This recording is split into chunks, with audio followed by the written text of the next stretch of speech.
Good morning +1 class.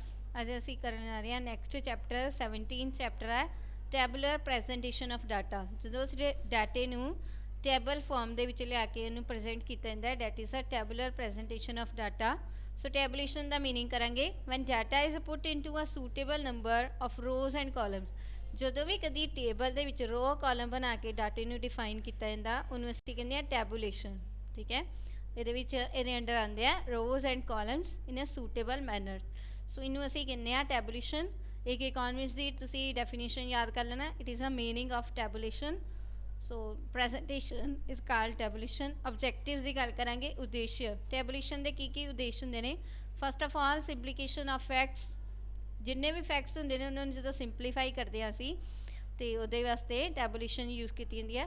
सो किसी भी facts को सिंपलीफाई करने लिए टैबुलेशन जरूरी है।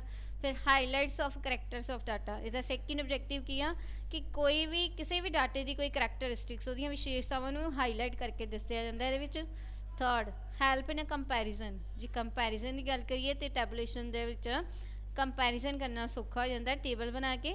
ठीक है, सो टेबल के जेकर असी कंपैरिजन प्राइस की डिमांड का करांगे, टेबल बना के असी डिफाइन करांगे तो वो जल्दी ना असी पता लगा सकांगे कि इन्हों की कंपैरिजन आ। जो प्राइस वध रहा तो डिमांड घट रही है, एक ही चीज़ आ, ये टेबल के सानू जल्दी पता चल जाएगा।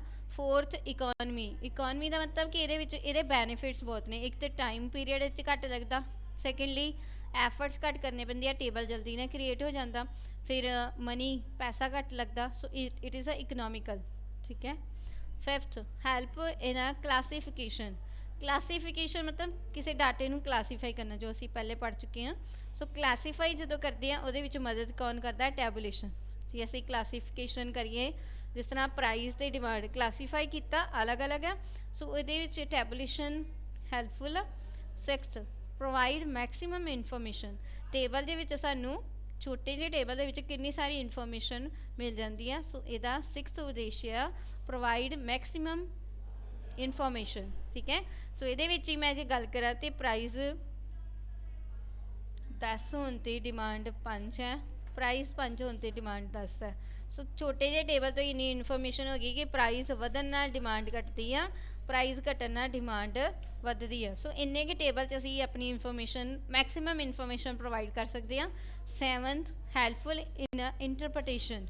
इंटरप्रटेशन मतलब जो असी किसी इशू बारे गल करनी है, कोई रैफरेंस देनी है, इंटरप्रटेशन करनी है तो टेबल नू रिप्रजेंट करके असी इंटरप्रटेशन कर सकते हैं। सो उस तो बाद ये सूटेबिलिटी होएगी कि इनू ग्राफिकली प्रेजेंट कर सकते हैं तो डायग्रामैटिकली अपने टेबल नू हमेशा जो डायग्राम्स बनदियां ने या ग्राफ्स बनते हैं तो कितों क्रिएट होंगे ने, टेबल तो। जो उन्होंने टेबल क्रिएट होंगे है उस तो बाद वो तो जड़ियाँ डायग्रामैटिक एंड ग्राफिक प्रेजेंटेशन की होंगी है। So helpful in interpretation, that are the objectives of tabulation. So ये साढ़े को मीनिंग टैबुलेशन का, वो ऑब्जेक्टिव्स।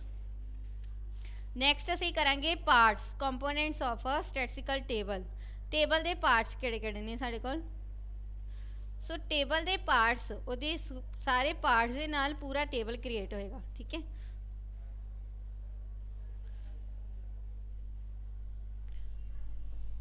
पार्ट्स ऑफ टेबल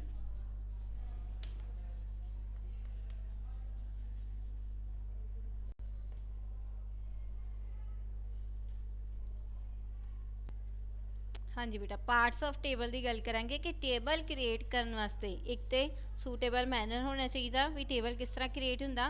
ठीक है, इनू असी कंपोनेंट्स ऑफ द टेबल भी कहने हैं, पार्ट्स ऑफ द टेबल भी कहने हैं। First of all table number.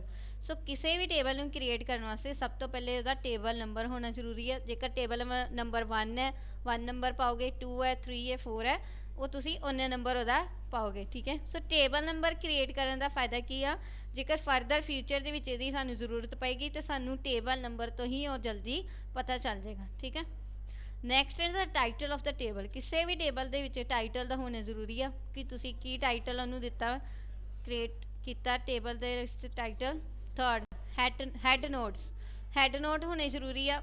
Had note or note compulsory, ज़्यादा कंपलसरी नहीं है। सो सब तो पहले टेबल नंबर फिर टाइटल हैड नोट जेकर दिता गया मतलब कि तुसी जे पॉपुलेशन की गल करते पे हो, इन करोड़स करते पे हो, इन लैक करते पे हो, that is a head note. So ये ब्रैकेट ਦੇ ਵਿੱਚ ਹਮੇਸ਼ਾ ਆਂਦਾ head note. Fourth is a caption and stubs. Caption are the column headings, column ਦੇ ਹੈਡਿੰਗਸ ਨੂੰ ਅਸੀਂ ਕਹਿੰਦੇ ਆ ਕੈਪਸ਼ਨਸ, ਤੇ ਜਿਹੜੇ ਸਾਡੇ ਕੋਲ ਰੋ ਦੇ ਹੈਡਿੰਗ ਹੁੰਦੇ ਆ ਉਹਨੂੰ ਅਸੀਂ ਕਹਿੰਦੇ ਆ ਸਟਬਸ। ਠੀਕ ਹੈ, ਸੋ ਕਿਸੇ ਵੀ ਟੇਬਲ ਦੇ ਵਿੱਚ ਸਟਬ ਤੇ ਕੈਪਸ਼ਨ ਦਾ ਹੋਣਾ ਜ਼ਰੂਰੀ ਆ। ਸੋ ਕੈਪਸ਼ਨ ਤੇ ਸਟਬ ਦੇ ਨਾਲ ਅਸੀਂ ਡਿਫਾਈਨ ਕਰ ਸਕਦੇ ਆ ਆਪਣੀ ਟੇਬਲ ਨੂੰ ਪਾਰਟਿਕੂਲਰ ਮੈਨਰ ਦੇ ਵਿੱਚ।